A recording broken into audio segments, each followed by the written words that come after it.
In this video, I'll be showing you how to add screenshot button on quick settings on Samsung phone. It's a very simple method, so if you find this video helpful, be sure to drop a like and subscribe.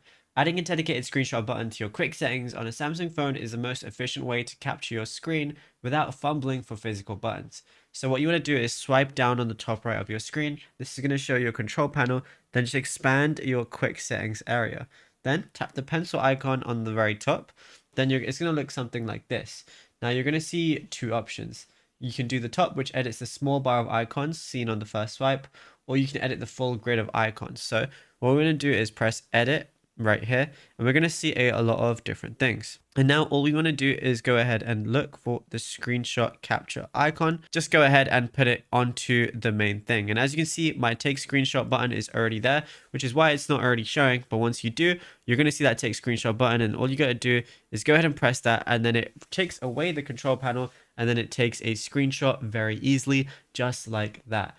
And yeah, it's literally as simple as that. If you want to have it on like one of the top bars, so you'd have to always swipe down on it, I can go ahead and move it if I want to as well. By pressing this edit button, pressing edit, then I can long press on it and then move it upwards as well if you ever need to do that. Now, if I go ahead and press done, the screenshot button is going to be right there if I save it. Now, if you found this video helpful, drop a like and subscribe.